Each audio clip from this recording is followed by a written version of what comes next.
Now, we have our production team coming out here next to talk about year 5 and year 6. Finally, here we go. Let's have a look then. Ça fait maintenant 4 ans que ce jeu est live. Il y a énormément de changements qu'on veut apporter. Cette planification dont on parle à 2 ans, c'est une planification qu'on a faite avec l'ancienne core team. L'idée, ça va être vraiment d'explorer des nouveaux champs de gameplay, de retravailler des pans entiers du jeu qu'on avait laissé un petit peu tel quel depuis le chip du jeu.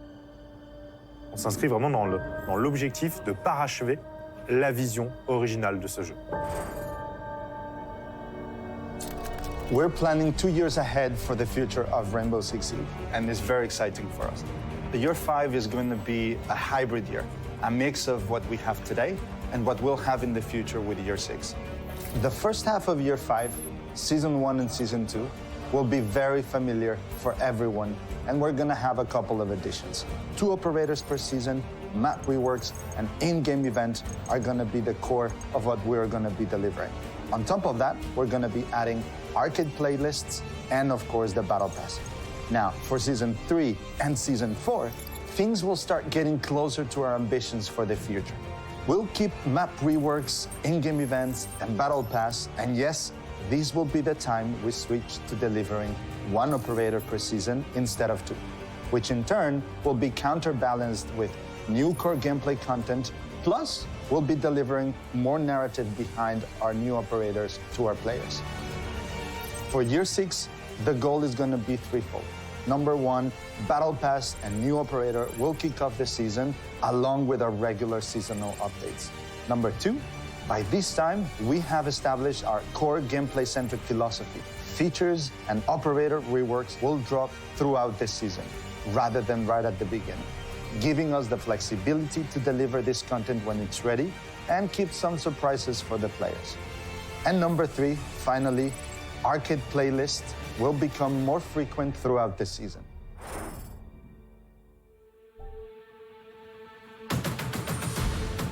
The reason that we're trying to move towards core gameplay-centric is that we're in a very different context than we were about 4 years ago when we released. In that context, we had only 20 operators. Today, we have more than 50 operators, and so we feel like each of the new operators that we're adding to the game has a bit less impact than it did before. I can learn to understand 100 operators, and we still want a lot more operators in the game. But we feel like we need to readjust a bit where we're putting our priorities and invest a bit more time and energy in things that have an impact on each of the rounds that you're playing while playing the game. We have a few first examples. We want to give you more communication tools, and by doing that, we're also trying to give you more ways to have an impact as an attacker during the preparation phase by spotting things in advance and sharing that information with your teammates. So other gameplay changes that you can expect and will affect everyone's gameplay are generic gadgets, so our standard gadgets that all operators can equip, or at least several of them. You can expect more of them during the next year. We're already working on several prototypes, but there's a lot more to come for sure. Coming forward, what we're going to do is to define tweaks as the little changes on operators, things that might have some code changes but are going to remain relatively small in scope. And what we will call rework will be big changes that completely changes the way and redefines the way that you play an operator. In year 5, you can expect a complete overhaul and rework of Tachanka.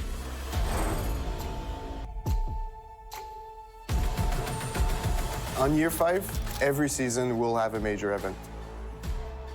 Our goal is really to improve gameplay, make sure that we explore different avenues and create that different experience to the players. So this year, we're happy to release the arcade playlist for a 4-day period. Our goal is to address gameplay modifiers, small minimum changes to the gameplay. For the first half, we want to release 1 per season, and by the second half of year 5, we would like to release multiple of them. The first arcade playlist that we want to release during season 1 will be the Golden Gun that we're about to introduce this spring. Everybody's equipped with 1 pistol, 1 bullet in the magazine, and you need to reload every time you shoot. It's small, it's not big, but it will change the pace during the week. Pendant l'année 4, on a mis le pick and ban qui permettait d'avoir du contrôle sur quels héros vont être lors de la partie que les joueurs vont jouer. Et dans l'année 5, on va vouloir mettre le map veto qui va pouvoir donner du contrôle sur la map que vous allez jouer juste avant le début du match. Donc en année 6, on est en train de travailler sur un nouveau mode de jeu qui va mettre en avant les joueurs qui jouent en équipe, dans laquelle ils affronteront d'autres équipes pour savoir qui sont les meilleurs. Le plus gros changement qui est à venir pour Year 5 est la mise en place d'un système de réputation. Le point le plus important est de savoir que les joueurs auront un niveau de réputation et que dépendamment de ce niveau de réputation, des rewards et des sanctions seront déclenchées. Le joueur sera toujours en contrôle de sa réputation et sera toujours au courant de qu'est-ce qui se passe via des notifications récurrentes. We are investing in those core gameplay experiences and using all that power to really bring more experiences to everyone who jumps and plays Rainbow Six Siege. And also it means that we're able to plan in advance for much deeper changes, things that require a lot more testing, a lot more preparation, things that are more complex.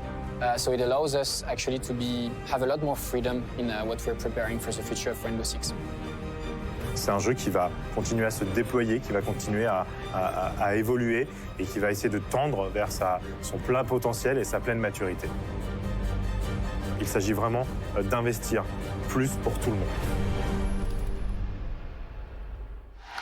Hey everybody, welcome back. I am joined now by Roy Del Valle, our product director, Jean-Baptiste Allais, our lead game designer, and Alex Karpazis, our art director. We are so very lucky to be here. Gentlemen, how are you enjoying the experience? I mean, it's crazy. Just watching the whole arena filled up, watching everything, the Six Invitation coming together. Shout out to all the teams that worked on it. It's exhilarating. There's a lot of emotions right now. Pretty pumped. I can't wait to show more. Yeah. I can't wait to spill some tea. Oh, and you guys have brought the finest of teas for our audience here today and everybody at home. So let's get right into it. Roy, we usually talk about the upcoming year on these panels. In this case, Year 5. We're already talking about Year 6. Why is that? Yeah, so the first thing that I have to get out there is the fact that the possibility of being able to talk about Year 6 when we are entering Year 5 is super exciting for everyone at the studio. Today, we have the possibility to be able to project into the next 10 years of Rainbow Six Siege. Year 6, let's look at it this way. Year 6 is that year that is going to springboard Rainbow Six Siege into the future for the next 10, 15 years, whatever. You guys need to keep playing. I love that commitment. So what can you tell us about Year 6? Yeah, so Year 6, Year 6 is a must to understand all of the changes that are happening in Year 5. As unofficially some of you know, some of the changes that are happening in Year 5 are coming up. And when we step back and we look at Year 6, obviously the most salient aspect of it is that we're going to be delivering one operator per season. Now, I saw your faces, and this was a difficult choice for us as well. However, when we look at the amount of stuff that the team can work on today, there's no doubt that this is the right choice to go into the future with full confidence for Rainbow Six Siege. Now, this is allowing us to do a lot of things, right? It's allowing us to have a core gameplay focused philosophy, dive deeper into those aspects. It's allowing us to polish a little bit more our operators and the operators that we're going to be bringing into the roster of 50 plus operators that we have today. And also and here's a little bit of yes. This is good. And there's a little bit of a soft announcement, but it's also allowing us to work for next gen. So we are on next gen in the coming years. Absolutely. Again, it's really great. It's really investing into the future of Rainbow Six Siege. And this is the right time to do it. So we're very happy. Long live Rainbow. Absolutely. JB, Roy is bringing up the importance of core gameplay focus. So what does that mean to you? So I'll try to take a few examples, and to bounce back on what Roy said, it's really good to talk about this because thanks to the fact that we're bringing a bit less operator per year, we can be very ambitious about the other aspects of the gameplay, which are very important for us. There are three main things that we want to be looking at in the 2 next years, and the first one is the preparation phase and the support phase. I will take a few examples of questions that we're asking ourselves right now. And the first one is, for instance, how comes that as an attacker, the most meaningful thing that you can often do during the preparation phase is to just drive your drone back to your spawn point and then get it back in inventory.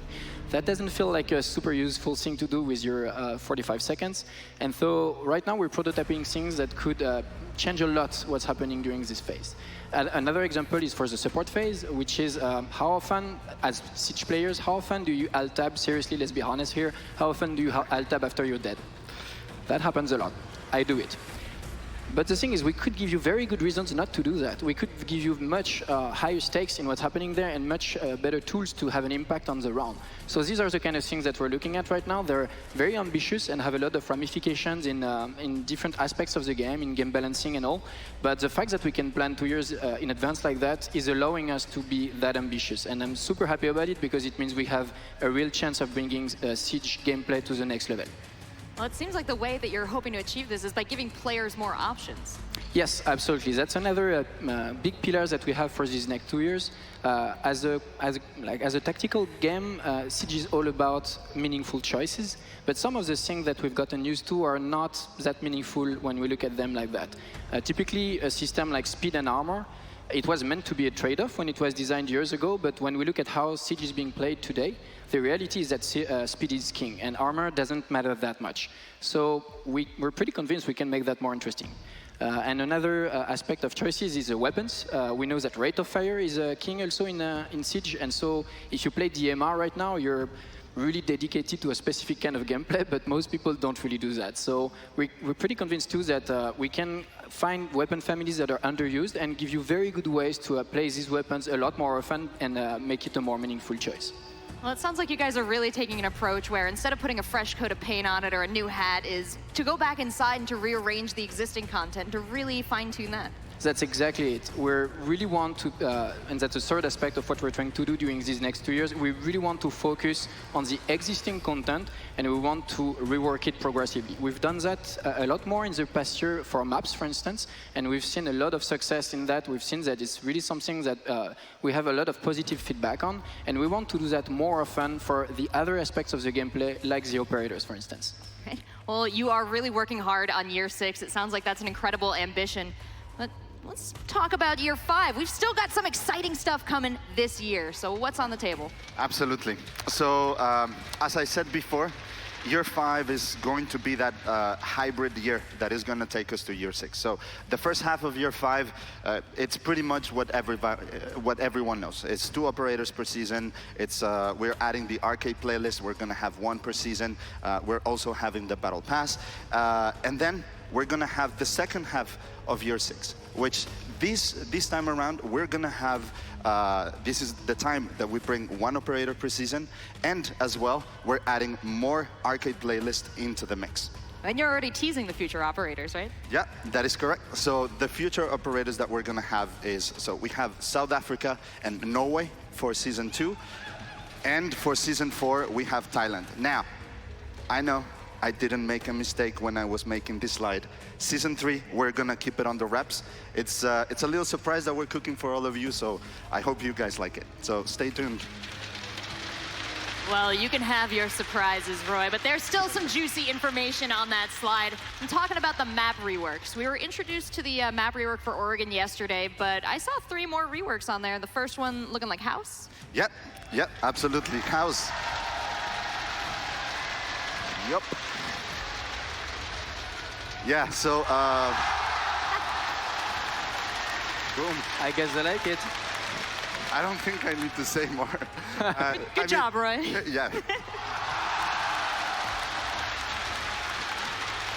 That's great. The reality of House is that it's a casual rework. Basically what... Okay. Basically, what we're doing is we're just making it a little bit bigger. We're adding an extra set of stairs. Keep going, man. I love what you've done with the place. Yeah, and so again, it's we're rebalancing also the. It's a little bit. Anyway, it's a great rework. We're very excited for people to jump in and play it on season 2. Sounds like they're pretty excited too. It is. Yeah, I'm glad to hear it, folks. Well, if you like that, we have so much more information. You guys are gonna love this. Yeah. After House, I saw Skyscraper on the list. Yeah, Skyscraper. So we don't have a video for it. But what I what I can say, however, what I can say is that we're gonna tackle that choke point that is drum room. So we're gonna fix that, and we're also gonna be tackling balconies. We're gonna force a little bit more the entrance into the building. Fantastic. Now, how about Chalet? So the last one is Chalet.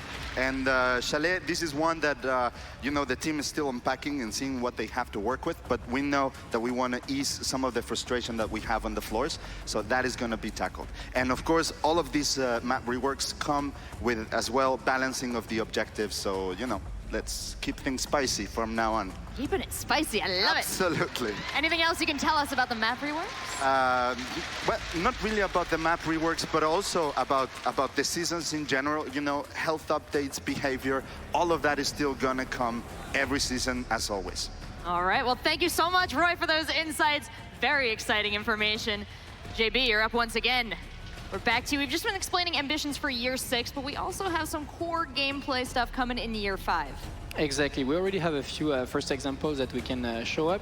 And the first one I want to talk about is what we call the Ping 2.0 system. So it's an improvement on the existing ping systems that you're used to and that you've been playing with. The difference here is that you can share the positioning and the nature of gadgets that have been deployed in the environment, either by your teammates or by the enemies. So it's a really easy way to share information with your friends. Even if you don't have a mic, it's like really useful. Yeah, not everybody can use a microphone, not everybody wants to. Now there's no excuse to not be working as a team sharing that information. Absolutely, and it ties back in what we were talking about before, which is trying to add stakes in the preparation phase and the support phase, this one being for both, actually. It's a very, very useful way as an attacker to like use your time with your drone, because if you spot some traps that have been deployed, for instance, by Frost or Capcan, like we saw in here, this is an information that can remain potentially longer, and so it's really useful for your teammates to just get that info. You don't need to make that perfect call and describe exactly where it is. The game is just going to help you do that. Well, this is already a pretty beefy tool, but where do you see Ping 2.0 going? So this one is really a first iteration. We've already seen tons of ideas being shared on social media or other games that have tried similar things. We already have other plans in mind. We just want to put it in players' hands as fast as possible, so that will be during the first half of year 5. And so expect it on TS pretty soon. And we will base the next iterations just based on your feedbacks. Fantastic. Players, you can get their hands on that soon. And we also have new secondary gadgets coming into the game for the first time in a while. What can we expect? So indeed, I'm very, very happy that we can bring some new gadgets to the mix, because in general, it's really, really fun. It's always something that impacts more than just one operator, so it's always a positive one. And also, we're bringing a really important one this time, because we're adding a secondary gadget for attackers that is going to do some hard breaching. Tell me more. So don't be afraid. It's always going to be a weaker version than Thermite, Hibana, or Maverick, because we want them to remain the king of that domain of the game. But we feel like by adding some hard breaching to the mix in the secondary gadgets, we're going to free up a bit the composition in attacks and allow for more diverse compositions in teams. For instance, if you're attacking a bomb site where you know that your strat only relies on opening one specific hatch, you're going to have the possibility to just not be forced to pick Hibana or Thermite or Maverick. It's a lot more flexibility for attackers there. What have you got for defenders? So defenders also are getting something. They're getting a proximity alarm that I think has already been talked about many times. It's coming. Basically, think about the metal detector in bank or a border, but this time defenders have them in their pocket and they can just throw it anywhere, and it's going to be a great flank watcher. Wonderful. And JB, there's another thing we haven't quite touched on yet.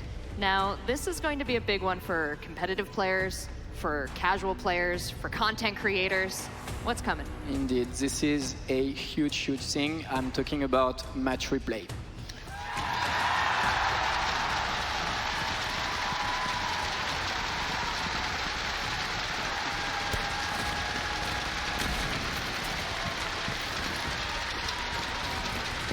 Our watch cell has been working on this for a while now. It's a huge feature. We're only in pre-alpha state so far, but it already has a lot of the core functions that we want in this feature. You're gonna be able to record your matches, get back into them, watch it from any point of view, from any player, or even from the top views that you're used to see when you watch Pro League.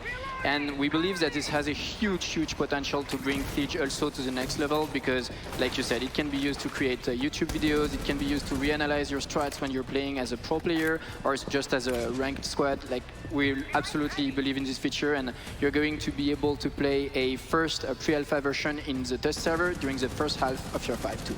Wow, so this is coming so soon, and this is such a big tool. Anything else you want to tell us about it? I'm incredibly excited about it, and I really can't wait for you to put your hands on it, because here again, it's something we're going to build with you guys. We will need your presence on TS a lot for this one. Fantastic. And JB, I know we're going through this pretty quickly here, but now we're on the topic of reworks. So, yeah, this is gonna be in the a room, tough I guess. You know, JB, you guys said you were never gonna do this. We did say that, huh? Yeah, but it looks like you gone and done it. Yeah, we had to. He's too cute. We need our icon to be a playable operator, and added to that, we knew that it was actually costing a lot in terms of debugging, which is a bit paradoxical for someone who's never played. So we decided to get back on the drawing board, and we're reworking Tachanka.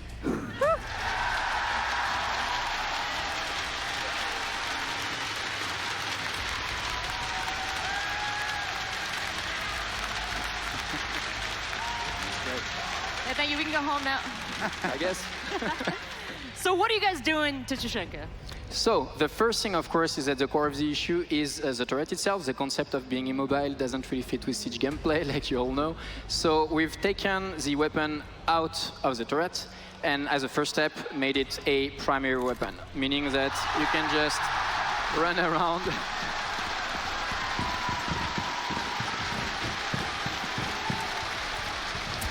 And as you can see here, it has a huge amount of destruction power, so you can just use it for rotations. Like, it's a hell of a weapon now.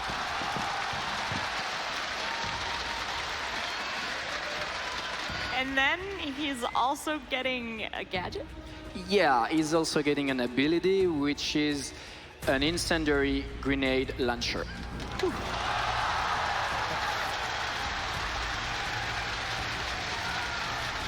And as you can see in game, it's pretty wild.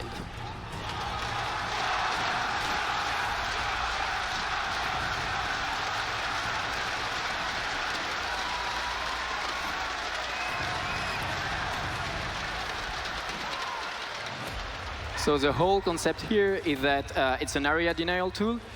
It's something that you can pretty much spam projectiles with. It makes these little patches of fire on the ground, so you can use them just to slow down attackers' progression, deny a plant spot. So it's a sort of alternative to smoke, if you will.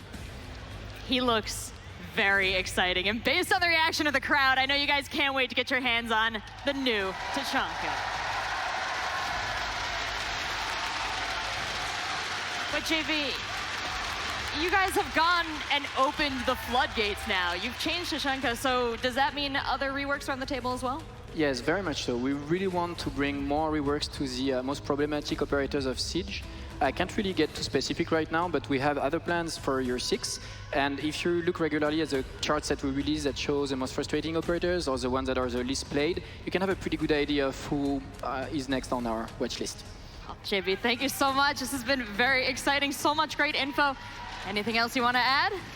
Just super happy to be here. Fantastic. That's pretty much it. We all are. And I'm very excited now to bring in Alex to the conversation. We've been talking a little bit about stuff to come in the game, and one of the biggest things is events. In year 4, events have been huge. Yes, we know we got a large reception for all of the events in year 4, so we want to double down on events in year 5, one every single season, and make them bigger and better. That's very exciting. So what have you decided to bring us now in year 5? So on top of events, we have the arcade playlist now. And this is a temporary game mode that'll pop up really short, just for a weekend. And the first one we're talking about is something that's very near and dear to us. We grew up with first-person shooters on the N64, so we're bringing a golden gun mode. That warms the heart, Alex. Now, this is just the start of what's to come for the playlist, right? That's right. So with the arcade playlist, we want to tweak little gameplay elements, introduce something new, and then release more and more of them as the year goes on, and then once we get into year 6. Do you guys have fun watching us play these games? Heck yeah. Everybody's watching Twitch when we're playing and releasing these new things. Well, speaking of changes in playlists, in addition to the arcade playlist, we saw another change coming. This one is a pretty big one. Got a lot of cheers from the crowd. Yeah, so you asked for it. We're bringing map bans to Rainbow Six Siege.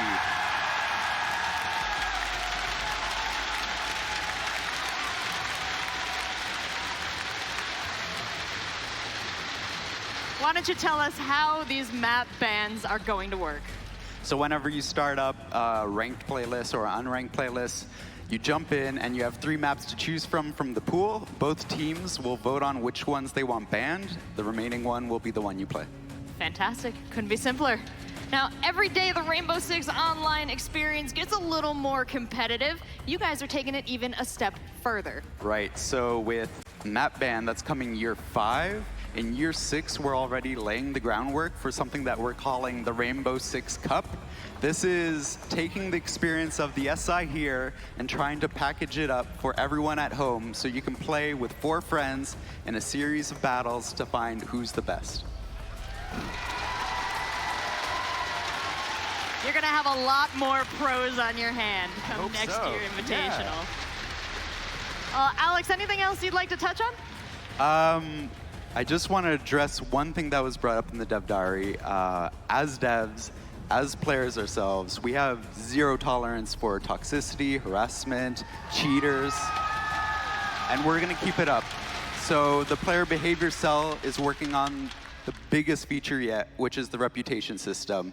Next time we talk about it, you'll actually see something. We're taking it very seriously, and it goes with all the other features that we're bringing in year 5, year 6, all this core gameplay. We're excited to deliver more to all of you over and over again. Make Siege a better game. You guys are all working so hard on that, and you have a wonderful community supporting you, giving you feedback. So thank you so much, Alex. Thank you, Roy. Thank you, JB, for coming on out here, for breaking it down for us, and for bringing us all this exciting news. Now, before we head to the culmination of the program CGI, we have one more surprise. We paired up with Crystal Dynamics to bring you a very special skin for Ash.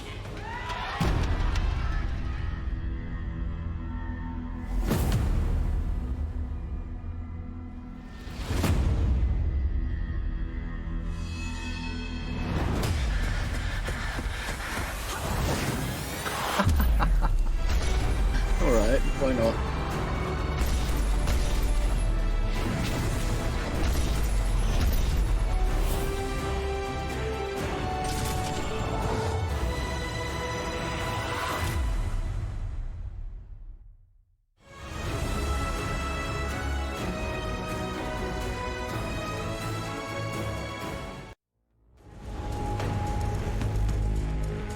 Right, was that it?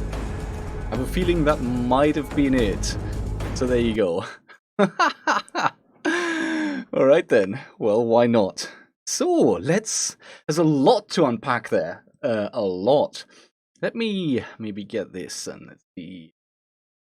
Let me see if I can get the year 5 pass up as well, up again, so we can see from there. Let's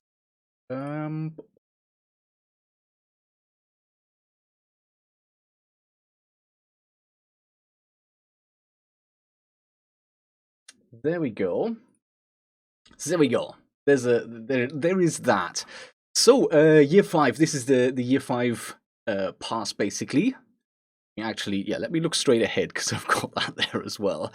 So season 1 and season 2 are as normal, and then we're transitioning to the new system, which will be 1 new operator per season, and that's the plan going forward. I don't know what to make of that. Is that a good thing or a bad? Because like the thing a thing that strikes me about all of these new plans is there's a shift in focus, right? It's no longer more content every season. Like for a long time now, we used to get a new map every season. We used to get 2 new operators every season, and those new operators used to have a full complement of new guns. So we haven't been getting new maps for a while, maybe one here or there, but mostly reworks. From now on, like certainly next year, entire year 5 is going to be just reworks. No new maps, and then probably no new guns, and then also fewer operators from Season 3 onwards. Season 3, Season 4, just 1 operator each, and then year 6 is going to be the exact same thing. That's less content. I was streaming recently and someone asked me what I thought about Ubisoft's monetization policy, and the only thing I could sort of say is, as a trend that I've been seeing, is less content and more monetization. That's what we're seeing with Rainbow Six. There's more and more ways for Ubisoft to make money, and less actual expansion of the game. Now, in fairness, I think it's worth mentioning that there's going to be, certainly throughout year 5 and then also year 6 onwards, there is a refocus on fixing the core elements of the game. So more reworking of operators, more adding of new features, like for instance the events and arcade, although we'll talk about that a bit later. Obviously operator reworks. New gadgets we're seeing, the ping system, that's interesting, that's quite cool. We'll go through those in a bit. So there's more of a shift towards core gameplay features and fixes, and less on new content. Is that a good thing or a bad thing? I'm kind of 50-50 on that. House is a completely new map, yeah, and I said that sort of in the stream yesterday as well. Someone asked me what I thought, or was it maybe the other stream a week before? Someone asked me what I thought about map reworks in general, and I mentioned the exact same thing there. Like, to me, these map reworks, they are usually so extensive. Like, if you look at Canal is a new map, essentially. It's a massively new map. A lot of the maps that have been reworked, essentially what we're doing is we're losing an old map and hopefully replacing it with a better one. Sometimes it keeps sort of the same theme, and sometimes it looks just completely new. So at the end of the day, are we really not getting new maps? Maybe we are. Maybe we are getting new maps. They're just basically replacing older maps. And I think probably an issue there that wasn't addressed, that wasn't mentioned in this presentation, was that it's essentially down to data limitations, right? The game can't become infinitely large. The game is already pretty huge in terms of the space it takes up on your hard drive.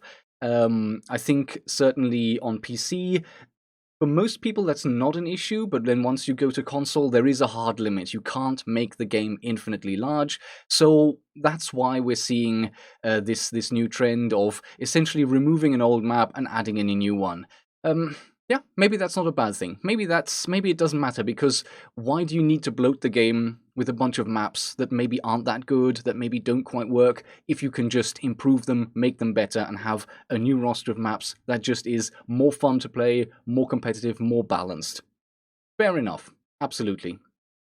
So shall we maybe quickly look over this thing? Okay, so I did mention, so Season 1 and 2 are as we know them. Two operators each season. Oregon and House rework. The House rework, I don't know, there was a lot of cheering from the audience. I didn't actually, it was hard to tell, if there's actually anything changing gameplay-wise, and I think they specifically mentioned that it's a casual rework. House is never going to be a Pro League competitive map. It's always going to be somewhere you go for fun. So I think it's probably going to be better and more balanced than it is right now, but I'm not expecting it to be Pro League ready, not immediately, or certainly maybe not even ever. But that doesn't matter. But as for, did it look a lot different? I mean, they changed the look of the tree house, and they changed the construction room into an actual bedroom. Okay. Sure. Yeah. But there you go. So that's interesting. We're getting a battle pass every season. I've mentioned before, a battle pass to me is not a good product in and of itself. You pay for the privilege to be allowed to grind for something. It's like you're not even getting all the stuff you're paying for.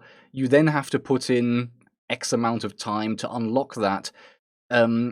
For the developers, that's great, because once you've paid that, once you make that commitment and you go to the premium battle pass, you're going to be playing. You're going to be playing maybe more than you have up until then, because you're locked in. Because if you don't, you're going to lose. You're going to literally lose the value you put in.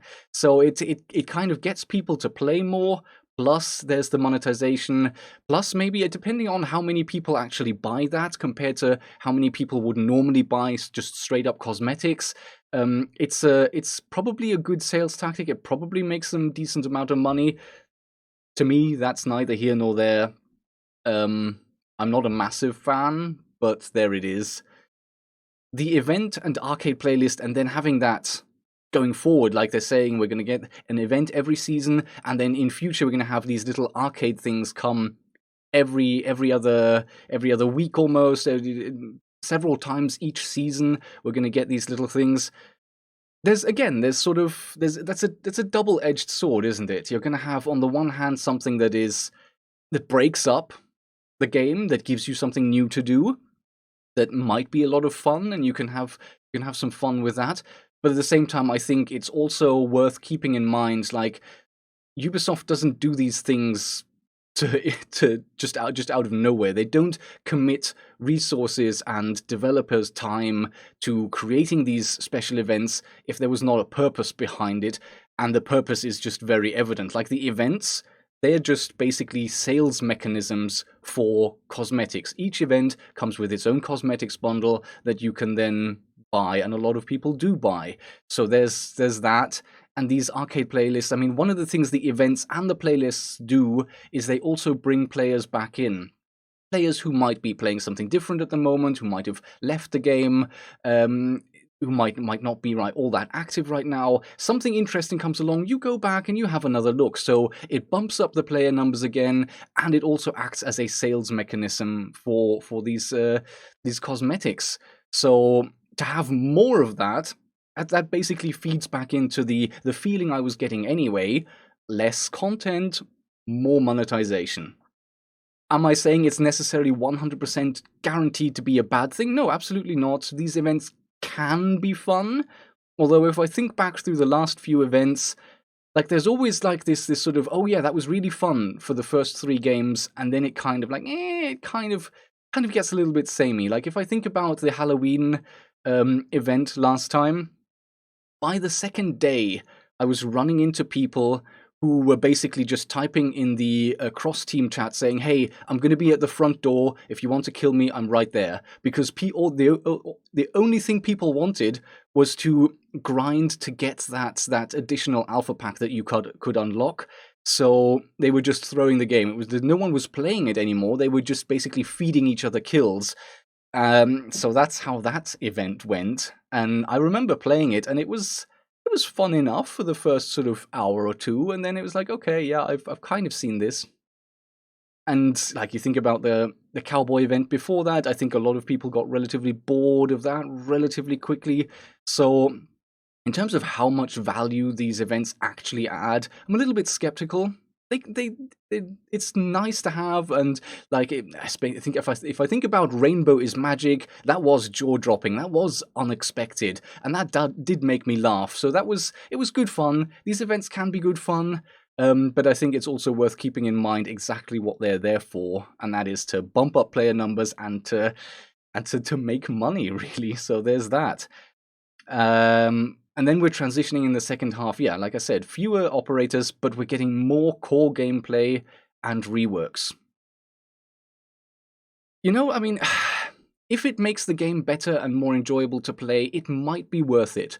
It's not worth bloating the game more and more and more with more content if that content isn't at the required quality, and if the game suffers, right? If there's just, once you get to a certain level of ranked, you're just playing against cheaters and nothing else, or because there's constant glitches and bugs. Maybe addressing those core issues and at the expense of new operators. it might work. It might also backfire. It might also be that people kind of get bored and it's like, okay, well, I used to enjoy exploring new operators. I used to enjoy exploring new maps. Now, with fewer of those things in the game, maybe people will just kind of get a little bit tired of playing the same thing day in, day out, and will fall away.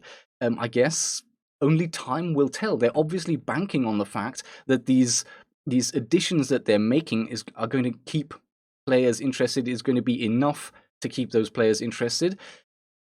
I can't predict the future. I can't say whether or not I think that's going to work out, but yeah, I do wonder about that a little bit. Let's maybe have a little bit of a look onwards, and we'll see. We'll just go through the year 6. Oh, here it is. There it is already. We'll have a look at year 6. If we may. Of course, we're going to get the battle pass every season. Yes, we are. There's no way around that. And we'll see what else there is. Yeah, let's go. Okay, so that's basically transitioning into the system that we're going to see at the end of year 5, and that's going to become permanent. So it's going to be single operator every season, core gameplay, map. It doesn't say if it's a rework or a new map, so that's interesting. It just says map. And then I think, of course, we're going to get those events as well. So, thoughts on that, I guess? Like, is that just something that you are looking forward to, or I don't know. What are your thoughts? Now, this is a lot of blah blah. Let's jump past that. See what else there is.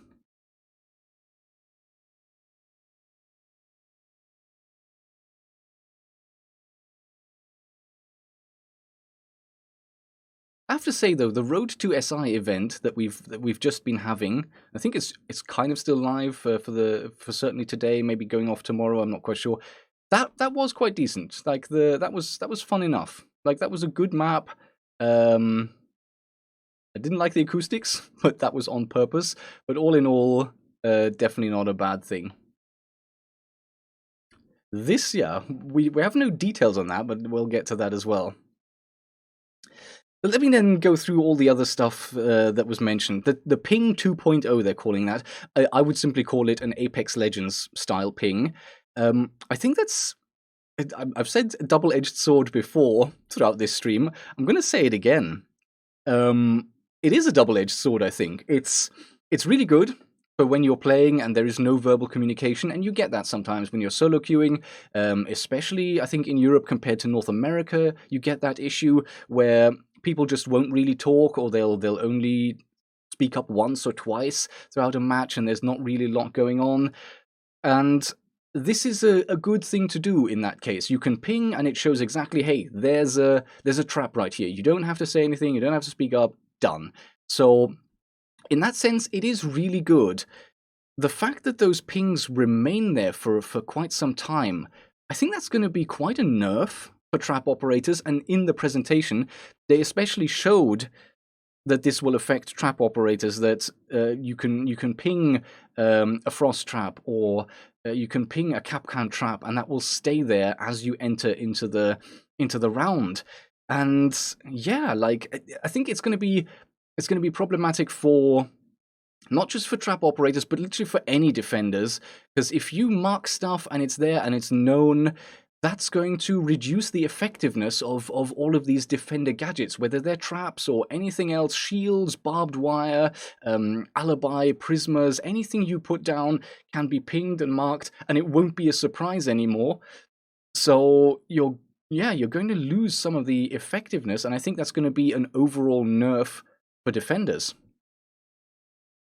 Killer Rain, thank you so much for the super chat. Any word on the season pass, and is it worth it? They didn't actually mention the season pass at all. I've heard rumors that the season pass is supposed to go live on the 18th, I believe. So maybe tomorrow or the day after. But they didn't mention it. No, nothing at all. But I'm assuming I've seen a leaked image for the season pass, and basically it showed what you would expect. You're going to get the 2 operators for each season 1 and 2, and then the 1 new operator season 3 and 4. So there's 6 operators in there, plus you get the 7-day early access, plus you get the discount on shop purchases, you get the discount on battle pass purchases, and you get the extra renown little boost and stuff. So it's pretty much the same old. Pretty much that. That's sort of the leak I saw. They didn't mention it specifically, and they didn't mention when it would go live, but yes. Is it worth it? It depends, right? It depends. Like, all of the operators you can basically unlock by grinding as well. And I don't actually know, they didn't speak about this. They didn't mention what happens when there's only 1 operator each season. Is that 1 operator going to cost double the renown that we have now to make up for the fact that there's only 1 each season? Or is it going to be the same cost and you just have... You're just going to have, it's going to be easier to unlock every season. It's going to be less of a grind. I don't know. They didn't explain that. We shall see. And yeah, if you always want the new operators available to you, but you're worried you won't be able to play enough to unlock them in time, then yeah, a season pass can be well worth it. That's exactly what you're getting. It's basically, yeah, it's a time saver. It's either you grind for the content, you grind for these new operators, you unlock enough renown, or you don't have to do that. Those are the 2 options. And I guess just whether that's worth it to you fully depends on whether you want to invest that time in the game. If you play almost every day anyway, and you have the renown to spare, then maybe you don't need the season pass, because all it will then give you is a week's early access, which it's a it's a temporary benefit which you don't really need, full stop. So if you grind out enough renown to be able to unlock them, just go with that would sort of be my conclusion there. That makes sense. But yeah. Let's talk about the secondary gadgets they mentioned a little bit as well. So they mentioned 2 new secondary gadgets, a proximity alarm, which they showed off, which is basically just, it's going to be like a lot of the traps that we're used to. There's going to be like a bubble around it. If you get too close to it, it will go off, but all it does is it makes a sound. It doesn't ping you, it doesn't show anything, it's just an audio cue. So a little bit like barbed wire in a way, because barbed wire slows you down and makes a sound, and that's really what a lot of players will use barbed wire for, as a sort of flank watch to force people to either make sound as they go through or to have to hit it. With this, you're going to get basically the same thing. It's going to go off and it's going to make a sound. Interesting. I think more interesting, though, is the thing they didn't actually show is the new secondary gadget, which will be a hard breach tool. Yeah, that's going to be interesting. So instead of having to bring a dedicated hard breacher, Thermite, Hibana, or Maverick, you can now bring any other operator who has this secondary gadget and bring a hard breach tool with them. They mentioned it's not going to be as effective as the main ones, which makes sense. But I think it's a good thing to have that as an option. It's going to be a decent option to have. Glass rework? No, they didn't mention a glass rework. What do you see for an IQ rework? Because she absolutely needs one. You think so? Like, I think the thing with IQ is, when she started out, when the game launched, IQ was in there when the game launched. And you think about it, back then we had default cameras, but if you played the map a few times, you know where those are. C4, technically, she could see, but no one pre-places C4. It's always used basically as a glorified hand grenade, so there's no point in that. At the beginning, she couldn't spot defenders on their phones. She couldn't spot anything like that. Like, there was literally, okay, bandit batteries. Bandit batteries were basically the only thing I can think of that she was good for, right in the beginning. And then as the game has developed, they've just become so many more things for her to do. Like, there's so many more electric gadgets on the defender side that she can find. She can see Vigil, she can see the heartbeat monitor, which was in the game at launch, but you couldn't actually see her or see with her gadget. So they've added more and more functionality, and I think IQ, she is already very good, and with every new electronic gadget that is added into the game, she just becomes more and more valuable. So I don't see her needing a rework, actually. Oh, because of the new ping system. I think there's still going to be value in finding that stuff. The new ping system, if people are droning quite diligently, it's going to help. Yes, definitely going to help, but you're still going to need it, like for Valkyrie cams. If you're on Consulate and you've got a Valk player on the other side and they're just tossing out those Valk cams at the beginning of every round, they can be really hard to find. When they land in the trees, you're never going to find them without an IQ. Skyscraper, very similar. You're going to need her to find those cameras. So I think there's still going to be value in IQ. Although you are right, yes, the ping system might be a good sort of complement to her rather than, I think, being a danger. That's my personal opinion. The match replay system we're getting. Now they say, I'm pretty sure when he was talking about the match replay system, he mentioned it's coming in the second half of year 2. That makes no sense, because we're in year 5. So what did he mean? I don't know. I honestly don't know. I think either the second half of year 5 or the second half of season 2. I don't know which one it is, but one of those, I guess. I'm guessing maybe in the second half of year 5, but that would be ages. That'd be more than 6 months from now. That would be still quite a long time to go. Not sure what to think of that. Having a replay system, I personally will appreciate it, because it's very helpful when making content. Like the way they showed it at the moment, you can either look from the perspective of any of the players, your own perspective, your opponent's perspective, or your teammate's perspective, or the top-down view that the game currently already has for spectators. And that's useful, but I think for real content creation, actually, let's pause that here. I want to have this and look at that in a second as well. But for content creation, if you want to kind of make your own cinematics or show something off, it would really be good to have a free-floating camera to be able to, like in Battlefield, Battlefield 1, Battlefield 5, I used to use that quite a lot. Use the free-floating camera and you can actually capture some really cool stuff. That, I think, we're still going to be missing, sadly. I don't know if they'll ever add that. I'm sure they know that is something that would be cool. Will it be coming? I don't know. I think it would be really good. I think they're missing a trick there. If they don't work on that, it might be technically difficult. Excuse me. But I do want them to look into that. As it stands right now, being able to go back and look at a match, what are most players going to do with that? Like, do most players sit down and review strategies and get together with their friends and let's watch this VOD back and see what went wrong? Like, really? It's going to be amazing for pro players and for analysts on pro teams. Like, imagine analysts right now, they're required to sort of trawl through VODs, either looking at the individual perspective of their players, because they all record all of their sessions, or if it's a VOD review on a match between two other teams, they have to just watch the Pro League presentation and go with whatever the spectator shows them. It is a nightmare to try and analyze. Now, you just play a few scrim matches against another team, you go in and you can basically just review the VOD as is. I think for Pro League players and analysts and teams, that's going to be amazing. Content creators may be interesting. It might be interesting, so I won't have to record every match for myself anymore. I can then later go in and say, okay, this was a good match. I can show the parts and I can record from different perspectives. That could be cool, I guess. But what is the average normal player? Like, what are you going to do with that? Are you going to sit down with your friends after each match and let's watch this back again?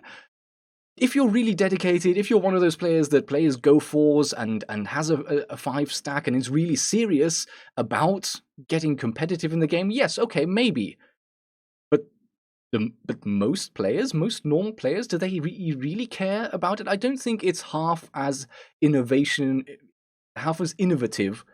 as it's being made out to be.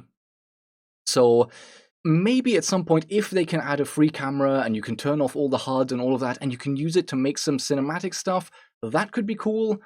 But other than that, I'm still in doubt as to how much this will be of value to the regular player. The new team cups. I didn't even understand that. We'll get to that. But I didn't quite understand what that is. Let's go with where we are right now. Though let's look at the house. So we know this view of house. We're quite familiar with that. Let's see what that changes into. Okay, so that looks as if it's been extended. It looks large. It's definitely larger. It's been extended out to the left, and it's nighttime. Is it seriously nighttime? Are they making a nighttime map? Like, didn't we just remove the night mode from most of the maps? Are we just really? We're getting a nighttime map? Okay. I guess. I don't know. There's going to be a gate. That's interesting. A gate rather than cars. Okay. Other than that, I mean, okay. To the left, we've got that addition, but other than that, it looks relatively similar.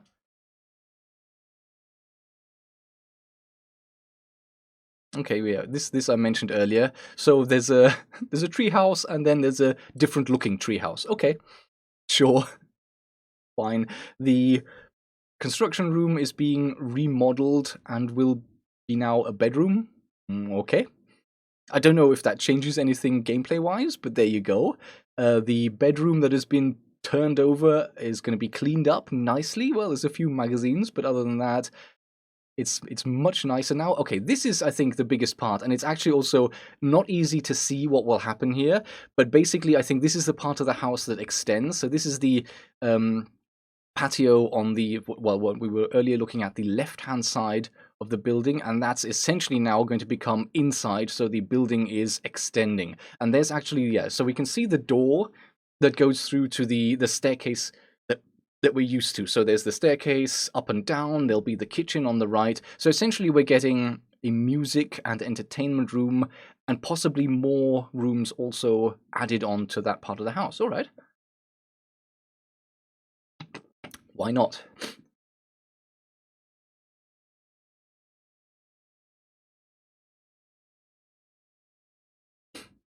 Thoughts on the map bans? You feel it will be lead to it will lead to repetition since the same maps will always be banned. I think there's a fair argument there. If there are really annoying maps, they might not get played all that much anymore. And yeah, that is a consideration to be made. If you like playing Skyscraper and your opponents keep banning it, you're not going to get to play that anymore as much. Yeah, absolutely. I think it's going to be a sort of a swings and roundabout situation, but I think on average it will be a good thing. When the frustrating maps can be banned out, there will be players who will miss those maps, who might not get to play them anymore, but all in all, on the whole, it's going to reduce frustration overall. And I mean, not getting to play a map is maybe not as bad as having to play a map you really don't like. So yeah, so talking about the map bans, I'm okay with them. I think that's a good step forward. I think that's positive in general.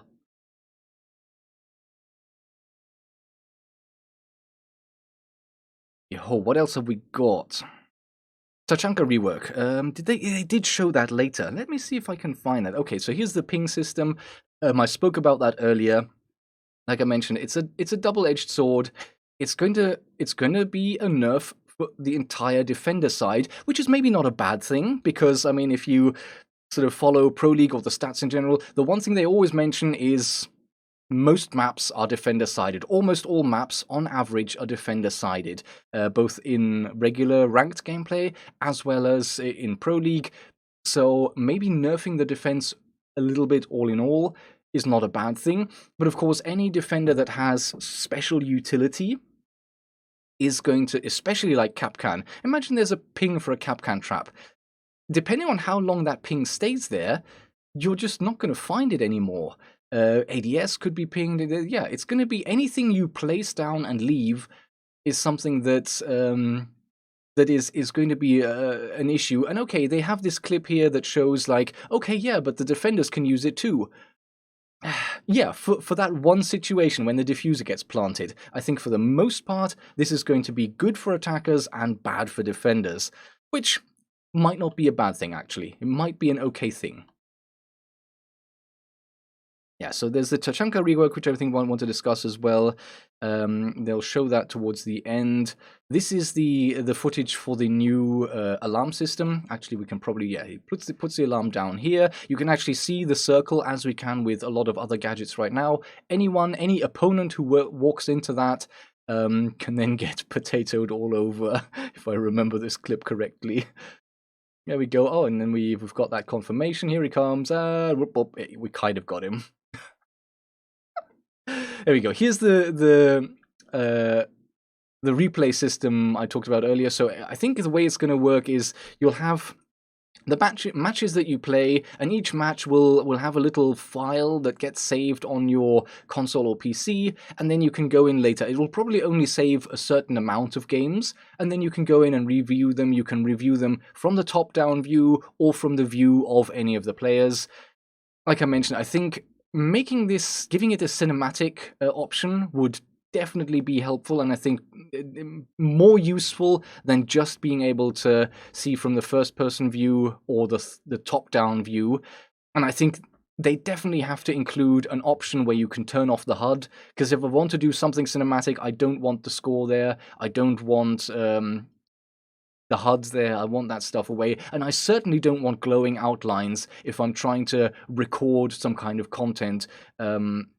Really need an option to turn that off, but we'll see how that works, I guess. And yeah, I remember speaking to them, and there's talk about pausing and a slow motion function and yada yada yada. Hope they didn't mention that, but hopefully we'll see that functionality come in as well. Let's see, I think, are we getting Tachanka discussed next? There we go. So, the long-awaited Tachanka rework. I think one thing that's actually worth mentioning is something he mentioned right at the beginning, was that one of the reasons they went in and reworked Tachanka wasn't because of any purpose within the game. It was because it was causing an awful lot of problems with debugging. So every new season, Tachanka's shielded turret caused some kind of problem. There were always a bunch of bugs and issues that were caused by that shield every season, and they got to a point where it's like, we're spending so much time and effort on keeping this idiot thing from breaking, and no one plays it anyway because it just doesn't work. So that's why the final decision was made to rework it. So we've got the LMG as a carrying weapon. Something they didn't really go into too much is that it's not a great weapon. It's a very mediocre weapon. It has a slow fire rate, it keeps its fire rate, and even though it has high damage, it's just not as good as a lot of the other weapons will be. And in fact, like, in terms of his loadout, we know there's a very good Russian SMG in the game already, the was it 9x19 VSN? It's a great candidate for him to carry, and if he does, that's going to be definitely a better choice in terms of combat. But the machine gun, we can watch that back again, does have a bunch of utility as well. So each individual bullet causes an immediate impulse, an immediate hole in every wall, and you can actually use it to shoot out the studs as well. So it's basically a breaching tool. It takes a little while and it takes a little bit of ammo, but it's a breaching tool as well as a gun. So you have that choice. Do you want to have that breaching capability? Do you want the meme factor? Or do you want a good weapon? Is basically the sort of balance that you're going to have to make. And I think this is quite clever, actually. I really like this. Keeping in sort of line with Tachanka style. Tachanka's LMG is a Second World War device, right? So his grenade launcher that he's bringing is actually a reworked Mosin Nagant. It's a Mosin Nagant rifle with a basically grenade launcher strapped to the front. I think it's a rotating magazine that you can slap the grenades into, and then you fire those with probably blanks, or maybe there'll be blanks usually, I think. So you'll fire those with your rifle. So you have to load the rifle and load the magazine for these grenade launchers, and then you have these bouncing incendiary grenades. They were described as sort of an alternative to smoke, and as a defender that makes sense. But really, the fire effect, like, it's a bit like Goyo, or even more like Capitao, I think, except smaller. So the area of effect of these is much smaller than Capitao. So Capitao, you know right now, you shoot it and it has a small area of effect, then it grows once, then it grows a third time. These stay small, and if you want to really make a sort of a double hallway, a double-sized hallway, impassable, you have to use several of them. You wish you could utilize this bipod for less recoil? Yeah, that would be... You know, I don't know, actually. It would be I'm going to say it's an idea. In terms of how useful it is, questionable. Because, like, if I think about a game that has that, if I think about, like, either Battlefield 5 or Insurgency Sandstorm, where you can have bipods in the game that will then attach to windowsills or will attach to the floor, more often than not, I find those they don't quite work, they don't quite attach, and then they can be really annoying, especially in an Insurgency Sandstorm, excuse me. If you're trying to look over a windowsill and look down, and all of a sudden this idiot attaches the bipod and your point of aim changes completely, it's really annoying. So, first of all, it's complex to integrate, and it's complex to make work right, and I think for the most part, it probably wouldn't really work. Unless it's just like, okay, if you go prone, then it works, but then we've got the same problem as before. We've got Tachanka stationary again. So I think just making it a handheld weapon is, I think it's fine. It's an interesting idea, 100%, but I think for Siege, it would be challenging to make work and make work right. So there we go. We can probably have a look at the map veto system as well. Let me see if we can get a look at that, because they briefly showed how that will work. I've already mentioned it, but here's the... I'll get your thoughts on this as well. So this first event that they're showing off, Man with the Golden Gun, I think that's basically a GoldenEye N64 throwback, where you have a single shot one-hit kill weapon. Is that something? is that something that people are interested in? It looks fun enough. It looks fun enough, I guess. I'm definitely looking forward to trying it. GoldenEye for me was my first multiplayer FPS that I played a lot of, and the Golden Gun was viable then because all other weapons had such a slow or long time to kill. So yeah, it made sense then. We'll see how it works now. I'm interested in seeing that.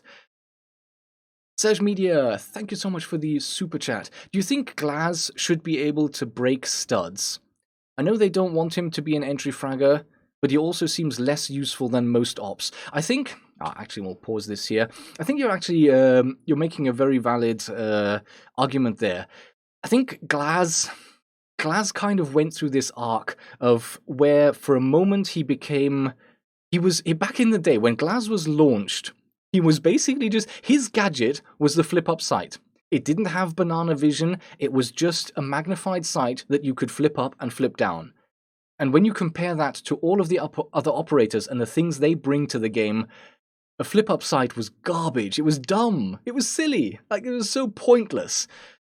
So they then added the banana vision, and all of a sudden you've got someone who's really, really powerful. Back when he could move and see through smoke, that was meta-defining. We went into this part, especially in high-level gameplay and Pro League, where it was just the smoke Glaz Ying meta. Just put smoke down, have Glaz in behind, throw some Ying candelas, plant. And no one could do anything. No one could dare peek that. So he became too powerful, he became meta-defining, and then they nerfed him. And they nerfed him so much that he became useless, and now they're kind of rebuffing him again. So he is a challenging operator.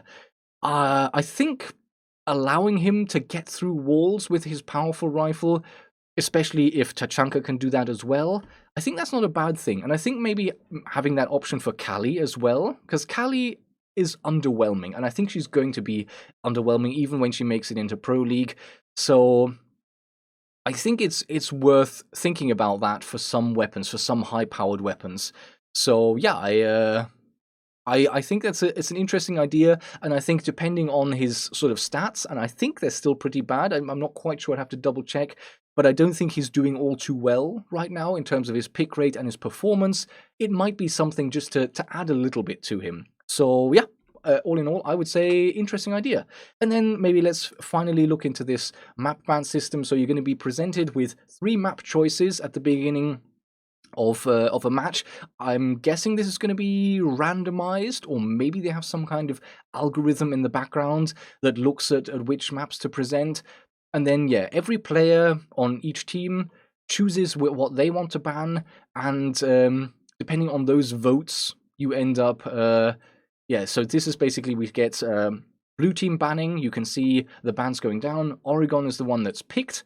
That is now then banned.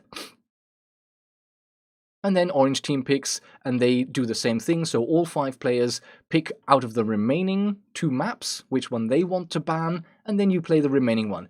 If you want to, you can go with a no ban. If then there are 2 maps, or even if there are 3 maps for choice, it will then end up, I'm guessing, randomized. I'm pretty sure that would be randomized. But yeah, you can basically, as a team, make sure that you don't have to play the map that you don't want to play. Interesting. I think that's not a bad thing. What someone mentioned earlier is it could lead to a problem where some maps aren't really played anymore. Definitely a valid point. I think it could also lead to problems if you're solo queuing and you really, really don't want to play a certain map, and your team then decides, well, no, we're going to vote for this map anyway, or we're going to vote for a different map. That could be a challenge. Like, I'm thinking if I go into a thing and I've already played this map 3 times in a row, and then my team doesn't want to vote alongside with me, and they vote for something else, and then I have to play that map anyway, I can see people rage quitting right off the bat just because there's a bit of friction in terms of which map to choose. So there are problems that could arise with it, but all in all, I think it's a good thing. It is definitely a good thing. Alex Young, thank you so much for your super chat.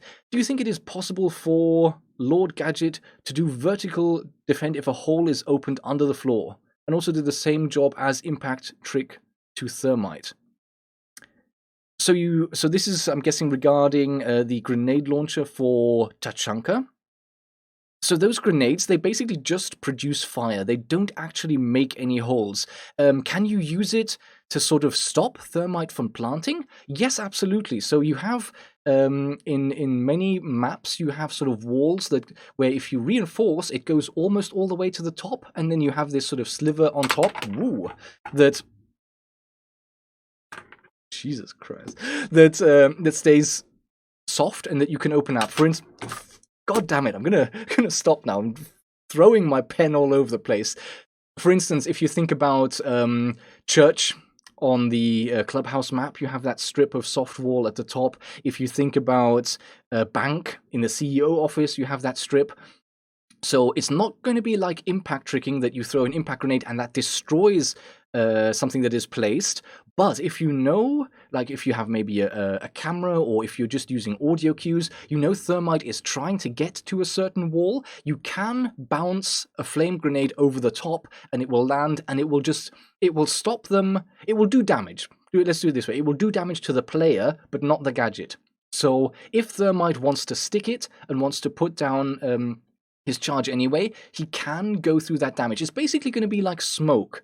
You can make that area less accessible for a time being, but you can't actually destroy the gadget itself. So less like impact tricking, more like smoke denial, if that makes sense.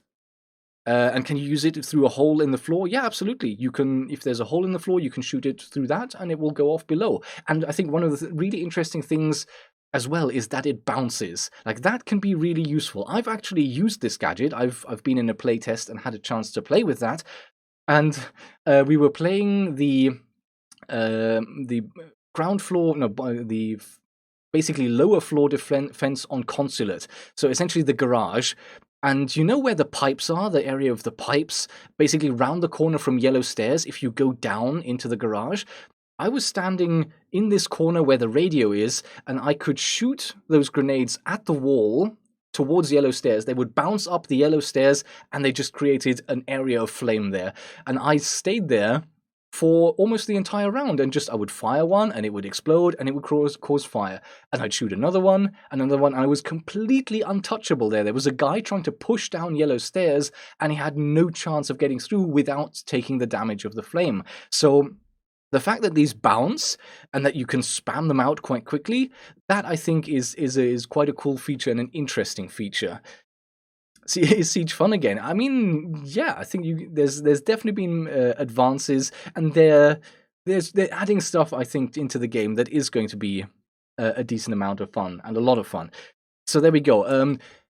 They mentioned this very briefly. There's going to be the Rainbow Six Cup pre-made squads of 5 players only. Okay, so you have to take part in 5-player squads. It's going to be no solo queuing. It's going to be competitive brackets with elimination matches, skill-based brackets, and it's going to be a weekend event with regular frequency. That sounds like a Go4 to me, right? Like the ESL Go4s that you can play every weekend, where you can go and get utterly crushed by Pengu and co, and a squad of 5 random pro players. That is... It sounds like ESL Go4, but integrated into the game. So yeah, I guess if you're playing with a 5-stack and you like those competitive environments, you want to have a go, this is quite cool. I don't mind this. Yeah, why not? Do I have a squad to take part in this? No. But I think for anyone who is interested in that kind of thing, for anyone who has been playing Go4s, this is it. This is Go4s, but now as a part of Siege. I don't think they really mentioned what you get out of it in the end, but there you go. So, hey, why not? Look at the orange team, Raven Shields, yes, Rogue Spears, Ash Jaeger main. Yeah, these are some quite raptor legs. Throwback there. Yeah, good team names. Very creative by whoever came up with that. And I think that was it. Were there any other questions? Anything else before we wrap it up? I think I can sort of give a little bit of a conclusion at this point. Yeah, I still don't quite know what to think about less operators. Like, we're one reworked map every season, and okay, I'm okay with that. I'm okay with it being reworked rather than new. Probably no new guns, and just one operator per season going forward. If all of the other promises they're making, that they're going to have more changes within the game, more gameplay and more balancing changes, more fixes, if that is in there and the game just becomes overall better and better with every season, I think that's fair enough. Yeah. It is. I wonder how much attraction and how much pulling power there's going to be with every new season if all you're going to get is one new operator with no new guns and a reworked map. It feels less than we've had in the past, but at the same time, obviously, a really reworked map is like a new map, so no problem there. And I guess if there's enough other changes in the game, that's maybe okay, I guess. What do I think of the new Ash Elite? Actually, I've never bought a single Elite skin. I don't really put a lot of money into cosmetics. I might get this one. I might get this one. This might be the first Elite skin that I actually buy. I like it. This is a cool crossover. Yeah. If they do more stuff like this, that's okay. I'm okay with that. And it's actually going to make me spend money on cosmetics. Yeah, I'm up for this. Let's go.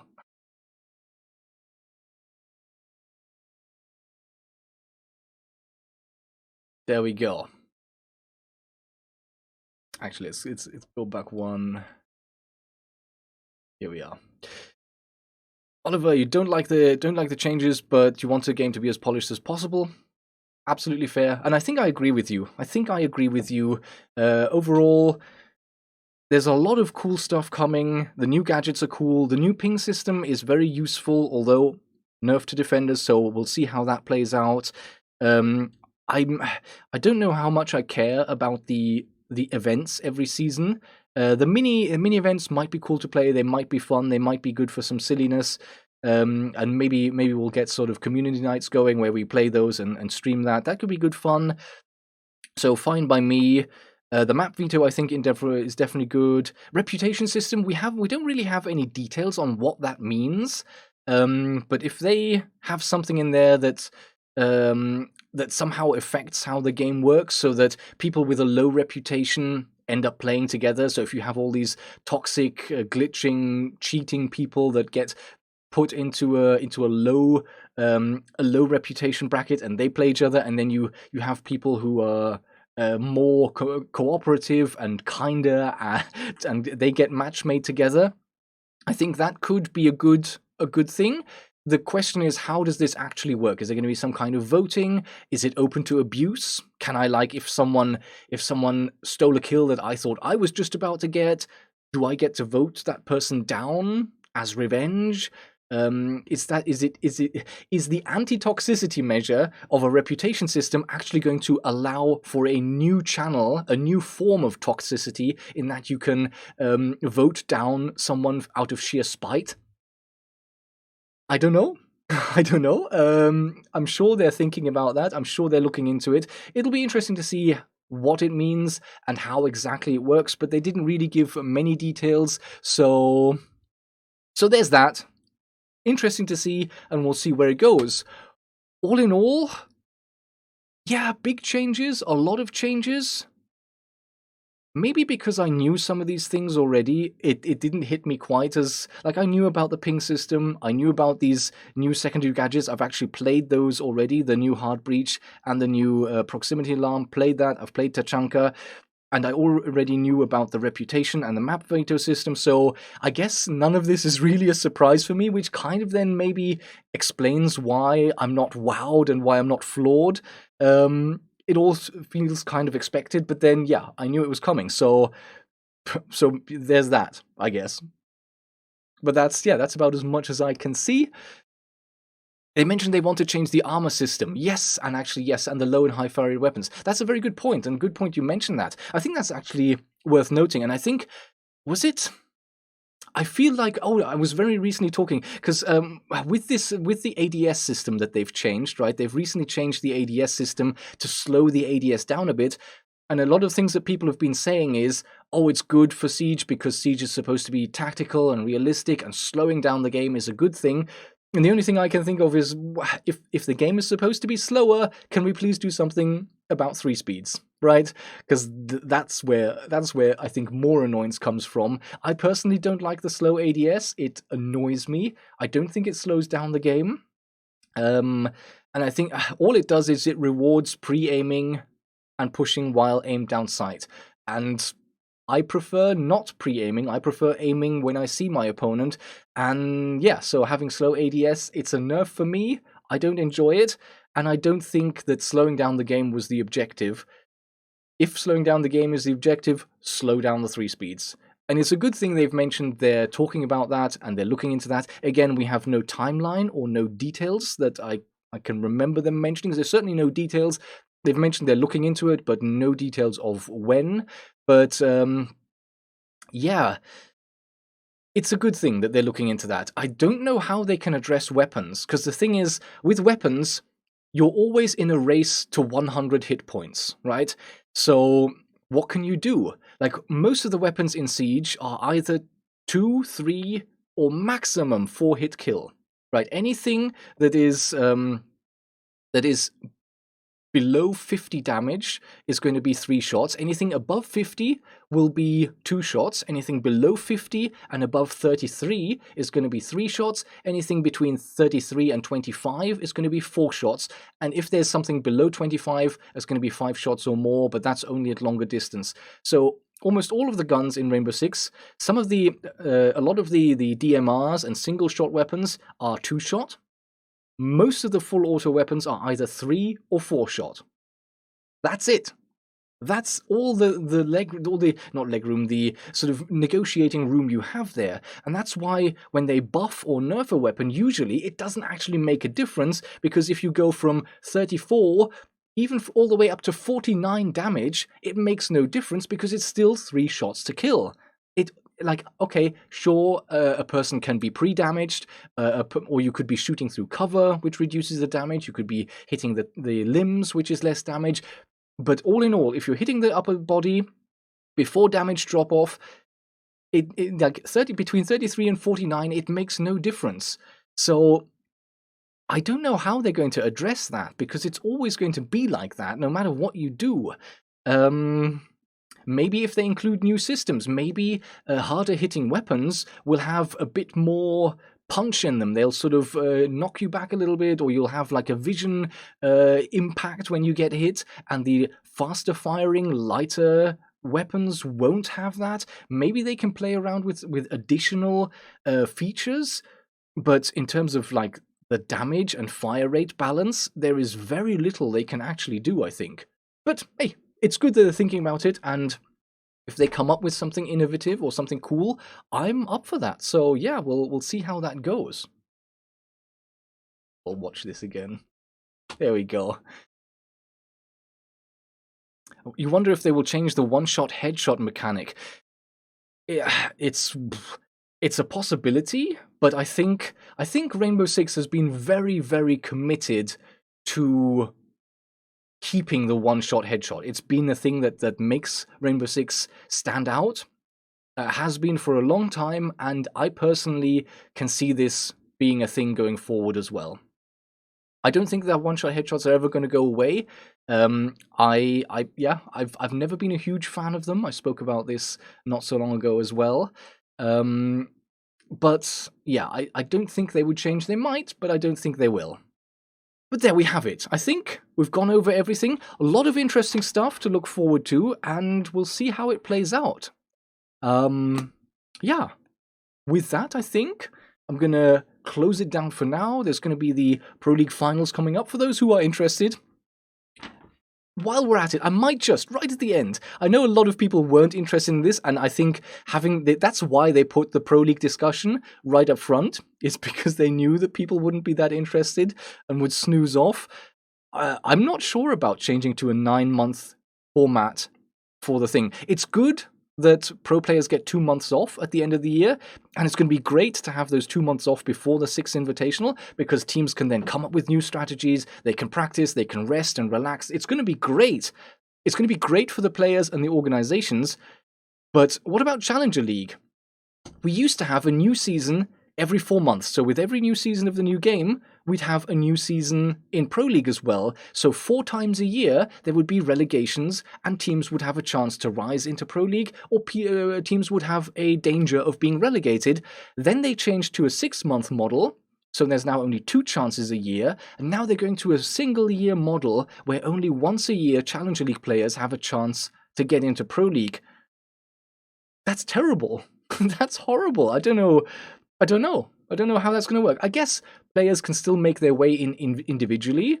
So if a player is underperforming, he'll get dropped from a team, or they might be replaced with a Challenger League player. But all in all, I think there's problems there. And also, like, the push to getting everyone to watch multiple regions, I don't see that working at all. You have problems with time zones. You have problems with time. Like, this last half of the season, season 11, you could watch 11 hours of Pro League per region every week. So there's 4 regions. You can spend 44 hours at least watching Pro League if you want to watch all of the 4 regions. That's not watching any things like US Nationals or the Benelux or the UK and Ireland, whatever it's called. Forget all of that, just Pro League. No Challenger League, nothing else, just Pro League. You could spend 40, 50 hours a week watching. No one can do that. No one can do that. And Ubisoft trying to push people into that, it's just, it cannot work. It can't work. So, I don't know. I'm sort of half and half on those changes as well. There we go. There's the Pro League discussion. We threw that in at the end. With that, yeah, I'm gonna close it down for today, and well, yeah, hopefully see you soon. Maybe we'll actually play the new season when it comes out on the test servers, stream that a bit, maybe get together and have a little bit of a community night. We shall see. I will possibly make plans. I plan to make plans. Let's put it that way. So yeah, I'll wrap it up for today. Thank you everyone for joining in. Hope you have a great evening. If you're watching the rest of the Invitational, if you're watching the final match, it's going to be Space Station Gaming versus Ninjas in Pajamas. Should be a good game, hopefully, and we'll see how that goes.